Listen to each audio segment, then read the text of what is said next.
I certainly share your sentiments, and I'm quite optimistic that if we use this platform correctly, it may just be the catalyst that we need to go to the places that we've always wanted to go to. Okay. Yeah. I've been a bit jaded, hearing all this doom and gloom. I've just had an interview with Christo van der Riede, the executive director of AgriSA, talking about food prices and food scarcity or food insecurity. So we need some good news. But before we get to you, can I please ask you to switch on your camera so I can see your pretty face? No, look, I Oh, forgot there to. you go. There you go. Yeah, I actually Lovely. forgot to wear my makeup this morning, so I don't look as big as I should with my makeup on. But this will have to do. It's all that we have. I promise you don't look half bad. Yeah. Where is, let's understand who is Dr. Sifiso Falala and why has he found himself in this space? What has spurred you to say enough is enough, something needs to be done to rebuild SA? Yeah, so I'm a researcher by trade. I run a research company called Plus 94 Research. And one of our goals that we've been doing that for 25 years. So we're celebrating our 25th year in business Congrats. this year, offering extensive research, consumer research on services, different products, development issues, business feasibility. So it's a wide array of things that we do offer. And because we work with the public a lot, we become aware of things that they experience that are not so good. And as you rightly said in your introduction, we find ourselves in a situation where the glass is half empty rather than half full. And Plus 94 believes a lot in giving back to the community, and we believe a lot in building the market that we serve. So I'd like to share this experience with you.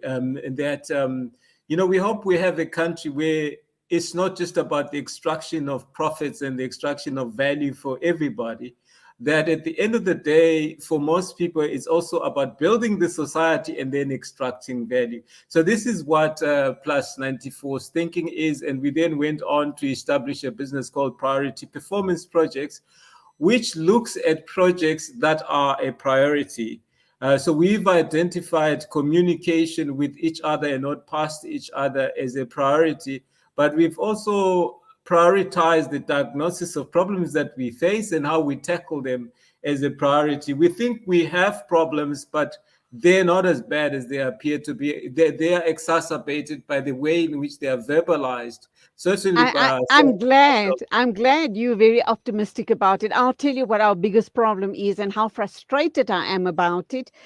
Because I think if we can get that right, the country will be on its feet again. And that, of course, I'm talking about Eskom. That's the one thing.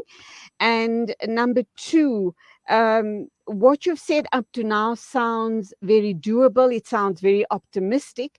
But does that also then perhaps suggest that at some point you are going to probably go into politics? Because we do need this type of thinking in the political arena to make this happen, to make certain that, we're able to deliver to the rest of the country.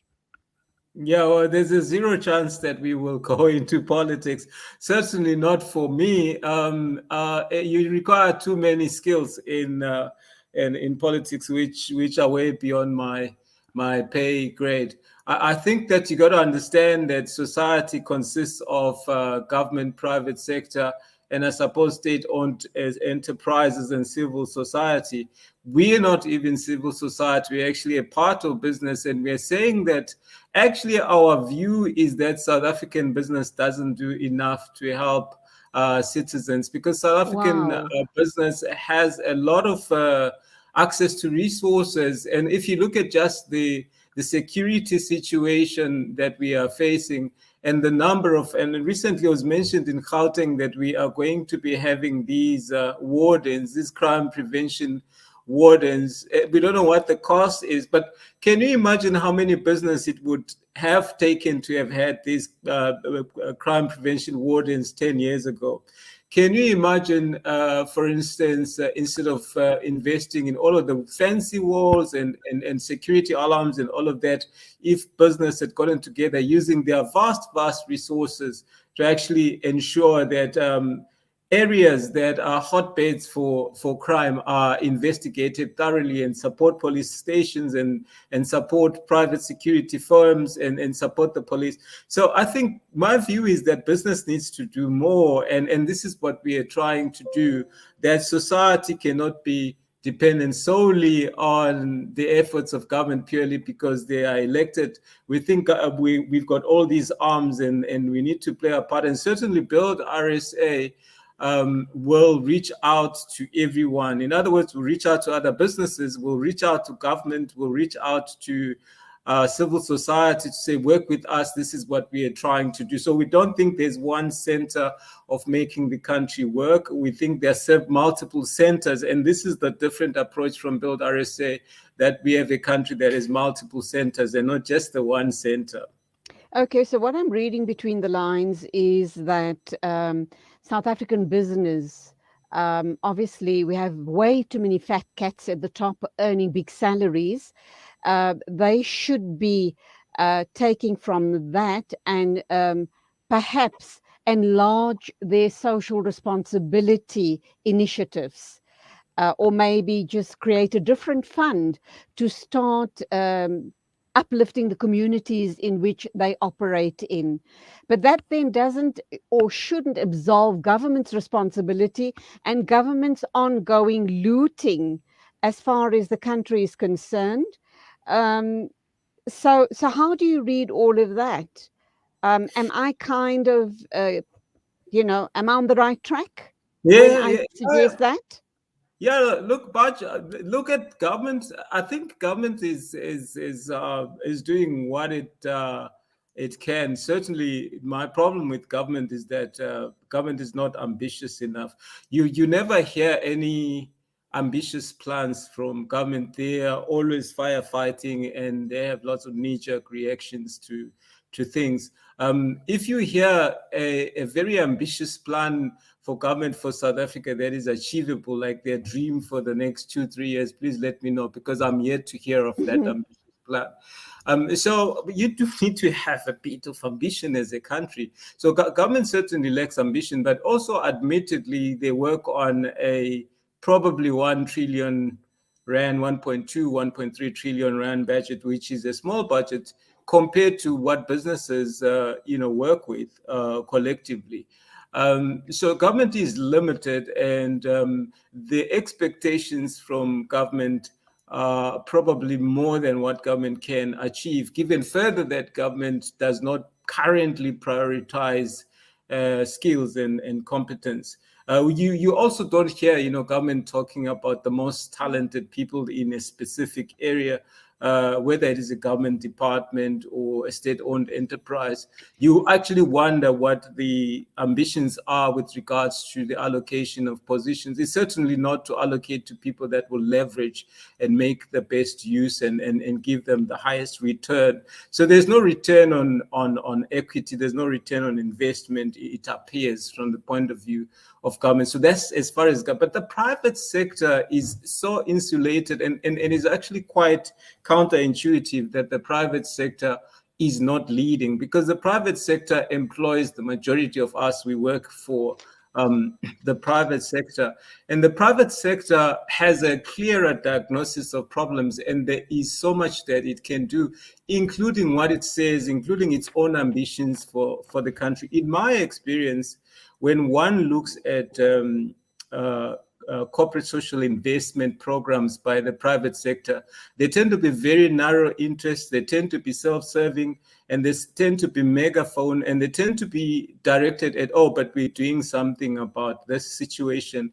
Once you get into real issues that are affecting us, such as the creation of jobs, jobs. You hear very little from the major corporate entities. Once you start talking about security, and violence and prevention of violence, sort of bread and butter issues, you hear very little from the private sector. So the private sector has been, in many instances, very hypocritical, and it tends to be cocooned and headstrong in that it pursues what it pursues. So once they decide that they're going to work on some program, for example, let's say necessary things like a bursary program, they work on that bursary program and they run it almost like government, like a public works program. They don't seriously check the impact and the results. So the problem that we have is not in South Africa necessarily a fallout from just a defunct and dysfunctional government that is incompetent. It's also because of an insolent and disinterested private sector. Okay, we need to wrap up, but I'm going to throw a few things at you and you can then respond. I'm wondering how you're going to promote this initiative, and that obviously is BuildRSA. And I'll bring the private sector in here again. I did indicate that the top management earn true fat cat salaries, and perhaps they need to take a cut in salaries and put it back into social responsibility initiatives, though you suggesting those initiatives are very, very narrow. But we do need to be looking at issues around, are they not being taxed highly enough as it is, and they resisting any further cuts to their funding simply because they believe they're being taxed, being taxed heavily enough already. One of the two of the priorities that we need to be looking at, and I do hope and pray, Dr. Sifiso, you guys are looking at it as well, is how to make Eskom workable. Clearly, government is not able to get it right. And here is where someone like your organization and civil society needs to come together to make it workable. Otherwise, there's just no hope for South Africa. And in doing so, this is where the job creation situation arises. Because if you can come together with like-minded people and find solutions for Eskom, you will be able to create the jobs and hopefully stamp out corruption as well. Your thoughts? Yeah, I think the Eskom problem has a reason because of our sort of fairy tale understanding of what performance means over an extended period of time, where we've seen examples of infrastructure that is dilapidated, and with efforts to invest in Medupi and Kusile, expending more money they should have done. And so that we don't have a regard for performance, and we don't have an understanding of the role of infrastructure. So we need to change that. We need to put the best minds in the country in terms of the maintenance of infrastructure. And one of the biggest problems that is a national issue that we hope to discuss on BuildRSA extensively is the politicization of performance and the politicization of infrastructure and energy. You cannot politicize electricity. You need electricity to develop the economy and to grow it. And to the extent that it becomes an issue that is a monopoly that is for the preserve and control of one entity for all 62, 64 million of us, it is problematic, particularly given evidence of lack of grasp of and commitment to the issues of performance, 21st century performance. So the solution lies in acknowledgement, first of all, by Eskom and the Department of Public Enterprises and the Department of Energy. There needs to be an acknowledgement that they lack the competence, they've lacked the competence that they needed. We've not heard that. Well, what we've heard is that we have load shedding because we produce less electricity than we need. That's an obvious fact, but we need an acknowledgement that this is a reason primarily because of lack of competence. issues around sabotage, issues around cable theft, and all of those are business risks that any business experiences, and they're issues that need to be managed. So once you go beyond the acknowledgement, then you can come back and say, what is the quickest solution? Okay. Unfortunately, I've got to end it there. The all important question then is, how do you take this initiative, Build RSA, forward? How do we get on board? Whom do you want on board? And do you have timelines to assess if you are actually getting buy-in? Yeah, so we are committed to taking everyone that is patriotic, that loves South Africa, on board. And we have found that loving South Africa or a country is not a given. So we want people that genuinely want the best for South Africa on board. And our timelines are over the next 3 to 6 months. We have started now with our marketing. We opened doors for business on the 1st of March. We are seeing a steady growth. You log on to buildrsa.co.za, so BUILDRSA.co.za. You register an account using a username, and you provide your email address, and you go to chats, and you can view the chats that are currently taking place. You can participate in them, or you can start your own, and that's how you come on board. Okay, we're going to be watching you guys very, very closely, and hopefully talk with you guys on a regular basis, because we together can be the solution for the country. So lovely talking with you, Dr. Sifiso Falala. Likewise, thank you. He is from Build RSA, and he certainly gives me hope. So let's get on board. Let's get our country back onto its feet. It is 12 after 10 exactly. Appa Miriam is standing by to talk to me about something very important indeed.